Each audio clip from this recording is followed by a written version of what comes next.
So hello everyone, कैसे हो आप सब। पढ़ाई कैसी हो रही है। तो चलिए एक नया वीडियो क्वेश्चन जो कि है इकोनॉमिक्स क्लास 10 के लिए उसे शुरू करते हैं। तो क्वेश्चन है, how does money solve the problem of double coincidence of wants, explain with an example of your on. Sir ये डबल कोइंसिडेंस ऑफ वांट क्या है, पहले वो बताइए। ये डबल कोइंसिडेंस ऑफ वांट क्या है, यही तो बच्चे ने एक्सप्लेन नहीं किया है। तो पहले हम लोग पहले इसी को एक्सप्लेन कर लेते हैं। तो चलिए पहले वे डबल कोइंसिडेंस ऑफ वांट को एक्सप्लेन करते हैं। When two person need goods in each other possession so that they simply exchange their good without any problem, then this is called double coincidence of want where two parties have to agree without any dilemma. जब दो आदमियों को ऐसा good चाहिए, मतलब आपके पास pencil है, आपके दोस्त के पास रबड़ है, आपको चाहिए रबड़ और आपके दोस्त को चाहिए पेंसिल। तो ऐसा जब केस होता है और आप लोग दोनों सिंपली एक्सचेंज कर सकते हैं तो उसी को डबल कोइंसिडेंस ऑफ वांट बोलते हैं। यहाँ पे एक आप चीज़ देखिए, अगर आपके पास कोई दोस्त ऐसा रहता जिसके पास कटर रहता और आपको रबड़ चाहिए रहता तो एक प्रॉब्लम हो जाता डबल कोइंसिडेंस ऑफ वांट में।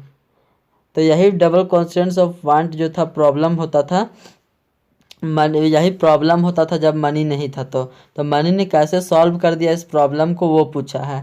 तो चलिए पहले ये तो समझ में आ गया, मैंने एकदम बेस्ट डेफिनेशन दे दिया। तो चलिए पहले शुरुआत करते हैं, हमारे वो पुराने दिन थे। इन आवर अर्लियर डेज, हमारे पुराने दिन में, बहुत पुराने दिन की बात कर रहा हूँ, आप अपने पुराने दिन याद मत करो।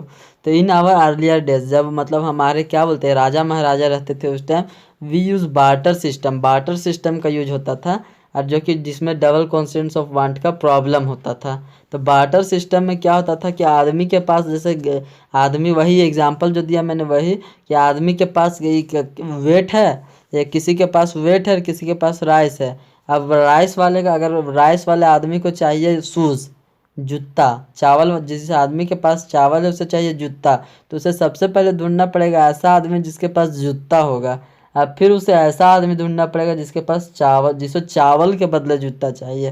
तो ऐसे में कई लोगों को तो पूरा देश पे देश घूमना पड़ जाता था, देश परदेश।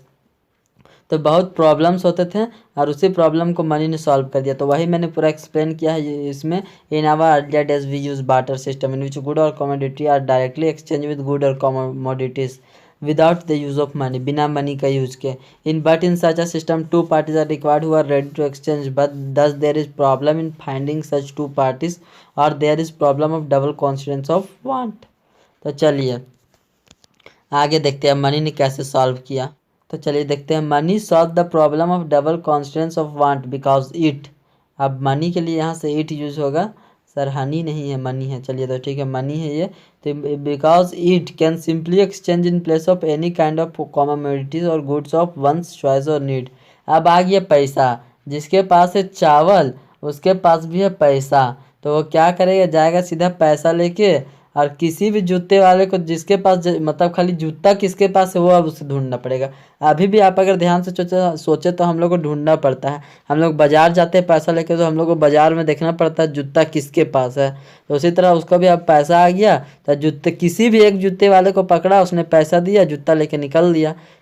तो आप पैसा ने इस तरह सॉल्व कर दिया। और पहले था कि जूते वाले को भी ढूंढो, उसके बाद किसे चावल चाहिए, अगर किसी को चावल नहीं चाहिए तो तुम आप आराम करिए, अब आपका अभी जूते का डिमांड पूरा नहीं होने वाला है। तो यही था, तो इसी तरह मनी ने सॉल्व कर दिया, जिसको मैंने अच्छे से एकदम बहुत ही हैंड रिटन में बढ़िया से मक्खन की तरह लिख दिया है। तो simply exchange in place of any kind of commodity और good of one's need choice.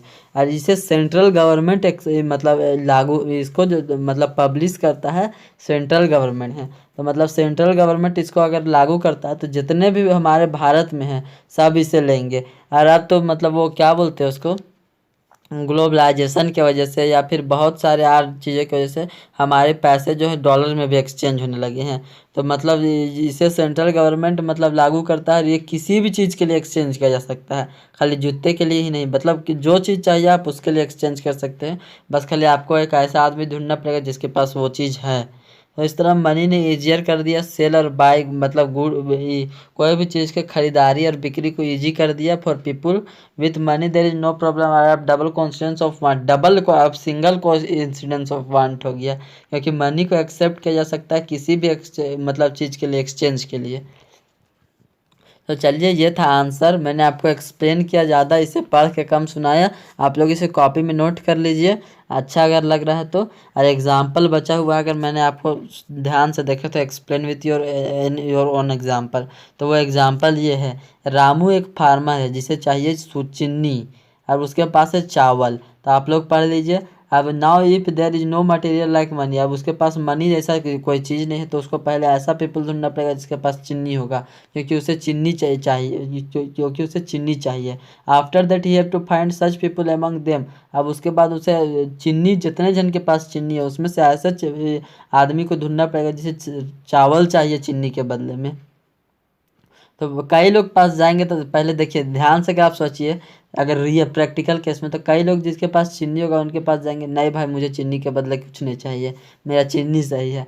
कोई देने के लिए तैयार होगा, भाई मेरे पास चावल नहीं है। तो ऐसे बहुत प्रॉब्लम्स होते थे। Thus there is double coincidence of fund in which both party have to agree to exchange their product and thus this very complex process that change with the entry of money in market. आप copy में note कर लीजिए, मैंने आपको explain किया। Practical life में सोचो तो डबल नहीं, यह इन्फिनाइट कॉन्सिडेंस ऑफ वांट है। कई लोग बोलेंगे मुझे चीनी के बदले कुछ नहीं चाहिए, मेरा चीनी ही सही है। कई लोग बोलेंगे तुम दूसरे कास्ट को, मैं तुझे नहीं दूंगा। तो पहले ऐसा होता था, देखिए आपको कई लोगों को बुरा लग रहा होगा, लेकिन पहले ऐसा होता था, तुम दूसरा कास्ट के हो, मैं तुम्हें नहीं दूंगा।